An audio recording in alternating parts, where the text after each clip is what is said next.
بزانین بۆچی ئەم شاندە لە یەکێتی لاوان سەردانی ئۆردنیان کردووە. میوانمان لەگەڵ دەبێت کەژان محەممەد بەرپرسی پەیوەندیەکانی یەکێتی لاوانی دیموکراتی کوردستان. خات و کەژان بەیانیت باش سڵاوت لێبێ. پێمان خۆشە لەوە دەست پێ بکەین بزانین ئامانجی سەردانەکەی ئێوە بۆ وڵاتی ئوردن چی بووە. بەیانیتان باش بێت، خۆشحاڵین بە ڕەخساندنی ئەم دەرفەتە. بە خۆشحاڵیەوە یەکێتی لاوان دیموکراتی کوردستان لە ماوەی ڕابردوو چەندین خولی پێگەیاندنی کردوتەوە. ئێمە بەدەر لە سێکتەرە جیاوازەکان کە کاری لەسەرەکەین، سێکتەری سەرەکی کارکردنی ئێمە و یەکێتی لاوان دیموکراتی کوردستان پێگەیاندنی لاوی سەرکردەیە. بۆ ئەمە بەستش ئێمە بە بەردەوامی لە ماوەی ساڵانی ڕابردوو لە ناو هەرێمی کوردستانە و لە ناو سنووری دەوڵەتی عێراقا لە ڕێی خولی جیاواز و دەوراتی جیاواز و کردنەوەی خێوەتگال لە شوێنە جیاوازەکانە هەوڵمان ناوە کە لاوە کچ و کوڕەکانمان بە بەردەوامی لە ناو ئەو بەرنامانەی پێگەیاندنا بن، پێگەیاندنی وەکو قایدێک وەکو سەرکردەیەک بتوانن لە داهاتووە نیشتیمانیان پێ بسپێرێت. بە خۆشحاڵیەوە ئێمە هەوڵێکی زۆرمان کە ئەم بەرنامەیە ئێستا هەیە بچێتە بواری جێبەجێکردن، ئەویش بە بەشداریکردن یاخود ئەنجامدانی کردنەوەی خێوەتگەیەک بەم حەجما کە 43 لاوی کچ و کوڕی هەرێمی کوردستان تایە بەشدار بێت و بەرنامەیەکی چڕۆپڕ بێت کە ئێمە دابشمان کردو بە دوو تەوەر لەسەر تەوەرەکان خات و کەژان. بەڵام با بزانین تا چەندە گرنگە کە لەم جۆرە سەردانانە بکرێت لەلایەن لاوانی ئارێمی کوردستانەوە کە بچنە وڵاتێکی دیکە بۆ بەهێزکردنی پەیوەندیەکان لە ڕووی ئەو کار و چالاکیانە یاخودوکو خۆت لە ناو راپۆرتەکە ئاماژەت پێدا ببن بە لۆبی. تا چەندە گرنگە ئەمە؟ ئێمە لە ماوەی ڕابردووە ئەگەر سەیری مێژووی سەدەیەکی کوردایەتی و با بڵێم حکومداری لە هەرێمی کوردستان کەین، ئەبینین کە سەرکردەکانمان ماندوونە ناسانە بە بەردەوامی هەوڵیانیاوە لەسەر ئاستی ئیقلیمی و لەسەر ئاستی نێودەوڵەتی لۆبی دروستکەن و خزمەت بە دۆزی کوردکەن و بتوانن ئەو تەجروبانە جیاوازانی کە هەبووە لە وڵاتان بهێنە ناو هەرێمی کوردستان و تاواکو ببێتە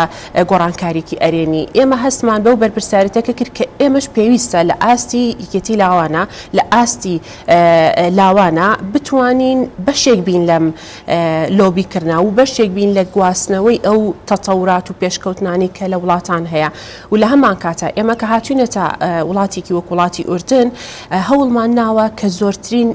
لاوی یاخود ئەو موئەساساتانی کە وابەستن بە کاروباری لاوانەوە ببینین بۆ دروستکردنی لۆبی، بۆ زیاتر ناساندنی دۆزی کورد، بۆ زیاتر ناساندنی کورد و کوردستان و کولتوری کوردستان و بتوانین ئێمە لە هەرێمی کوردستان ئەبینین لەبەر شوێنی جوگرافیامان کولتورێکی تێکەڵمان هەیە، هاوبەشمان هەیە لەگەڵ وڵاتانی عەرەبی. تا ئێستا لەوانەیە بەپێی پێویست نەتوانرابێت لە ئاستی خوارەوە، لە ئاستی ئیجتیماعەوە بتوانرێت ئەم تەجروبەیە بگوازرێتەوە و پیشانی وڵاتانی ئیقلیمی بیرێت. بۆیە هەستمان کرد کە ئەمە دەرفەتێکە بێت تا بتوانین لەگەڵ لاوانی ئێرەیە کە بە بەردەوامی بەدەر لە سیمینارەتەکانی کە هەمان بووە دیدار و کۆبوونەوەمان هەبووە لەگەڵ موئەسەساتی لاوانی ئێرە، باسمان لە کولتور و لە مێژوو لە فۆرمی کارکردنی خۆمان و هەروەها گوێمان لەوان گرتووە تاوەک بزانین ئەوان بە چ یانی دەزانین مێژوو پەیوەندی نێوان هەرێمی کوردستان لەگەڵ شانشینی ئوردن مێژووەکەی دوور و درێژی هەیە، پەیوەندێکی زۆر دۆستانە و بەرایانەیە. ئێستا ئەم شاندەی یەکێتی لاوانی دیموکراتی کوردستان کە سەردانی شانشینی ئوردنی کردووە، ئێوە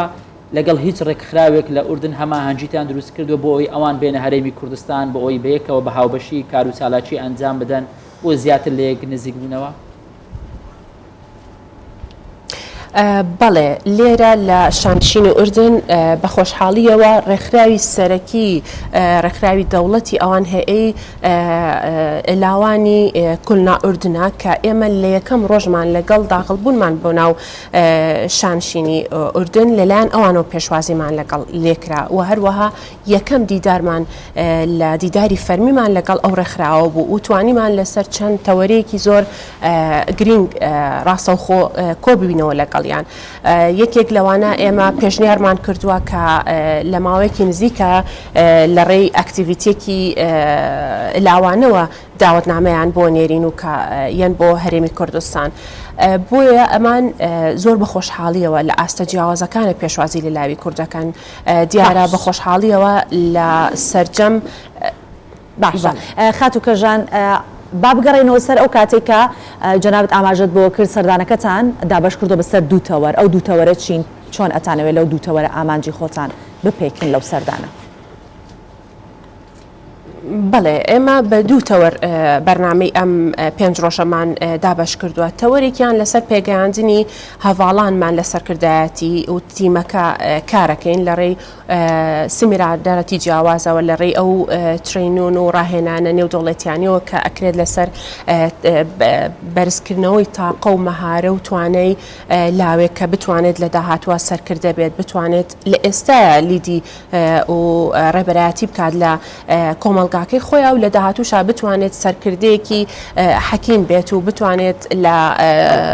ئاریشە جیاوازەکانە دەوری خۆی ببینێت تەوەری دووەممان وەکۆی کە لە پێشتریشە ئاماژەم پێکرد دروستکردنی لۆبی و دروستکردنی هەماهەنگی و تەنسیقی بەردەوامی لاوانی ئوردن و لاوانی هەرێمی کوردستانە ئەویش لە ڕێگەی ئەو مؤسساتە فەرمیانی کە لەم کە لێرە هەیە و وابەستەیە بە کاروبارەکانی لاوان خاتوکەژان محەممەد بەرپرسی پەیوەندەکانی یەکەتی لاوانی دیموکراتی کوردستان سپاس بۆ تۆ بەم بەیانیە لەگەڵ مامبوون هیوای سەرکەوتن بۆ هەموو ئەو لاوانە دەخوازین کە لە شاندەکەی ئێوەدان بەو هیوایان هەموو کات لاوانی هەرێمی کوردستان پێشەنگ و پێشڕەو بن لە کاری باش و لە دروستکردنی ئەماهەنگی و دەرخستی هەرێمی کوردستان بە سیمایەکی جوان سپاس دەکەین شانازیتان پێواکی سپاسانەکەین سوپاسانەکەین ئەگەر یەک سانیە دەرفەت بن ئەمە سوپاسێکی زۆر تایبەتی تیمی کوردستان 24کەین و برادرانمان لە کوردستان 24 کە ماندوونە ناسانە لەگەڵ ئێمە شەو ڕۆژە خەنە سەرێک و هاوکارن تاواکو بتوانن دەورێکی ئەرێنی ببینن دەستی ئێوەش خۆش سپاس ئەوە ئەرکی ئێمە سپاس دەکەین سپاس